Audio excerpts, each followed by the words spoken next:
Hello. അപ്പോൾ ഇന്ന് ഞങ്ങൾ ബിന്ദു ചേച്ചിയെ കാണാൻ വേണ്ടിയിട്ട് ഇതാ കുട്ടേൻ്റെ വീട്ടിലേക്ക് പോവുകയാണ്. ഇതാണ് കുട്ടേൻ്റെ വീട്ടിലേക്കുള്ള വഴി. പിന്നെ മാത്രമല്ല കുട്ടേൻ്റെ വീടെന്ന് വെച്ചിട്ടുണ്ടെങ്കിൽ ഞങ്ങൾക്ക് എല്ലാവർക്കും ഭയങ്കര, പ്രത്യേകിച്ച് ഞങ്ങൾ ശ്രീപതി ടീം, ഞങ്ങളെ കൈക്കുട്ടികളുടെ ടീമിൻ്റെ പേരാട്ടോ.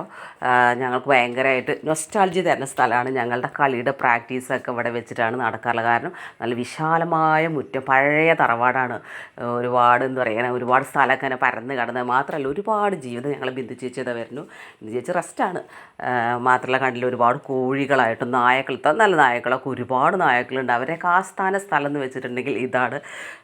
മാത്രമല്ല മണിത്താറാവ്, ആട്, കോഴി, ഇനി പറയില്ല, ഒരുപാട് എന്താ പറയുക, തൊടിയിലൊക്കെ ഇങ്ങനെ കാഴ്ച ബംഗ്ലാവ് പോലെയാണ് കൂടൊക്കെ സെറ്റ് ചെയ്ത് വെച്ചിട്ടുള്ളത്. അപ്പോൾ ഇവിടെ കാണേണ്ട ഒരു സ്ഥലം തന്നെ കേട്ടോ.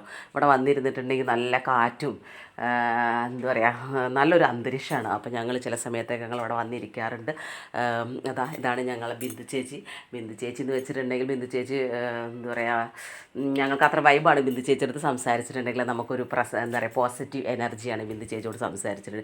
ബിന്ദു ചേച്ചി പറഞ്ഞു നമുക്ക് എന്തൊക്കെ ഉണ്ടായിട്ടുണ്ടെങ്കിലും ഒരു അസുഖം വന്നു കഴിഞ്ഞിട്ടുണ്ടെങ്കിൽ തീർന്നു. അതുകൊണ്ട് നമ്മൾ ഒരാളെ ഒരു മനുഷ്യൻ എന്നുള്ള പരിഗണനയെങ്കിലും ഒരാൾക്ക് കൊടുക്കണം.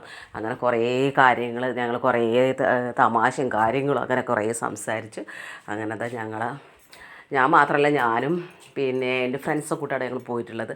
അങ്ങനെ ഞങ്ങളിത് തിരിച്ച് വന്നു. ഓക്കേ, ടാറ്റാ.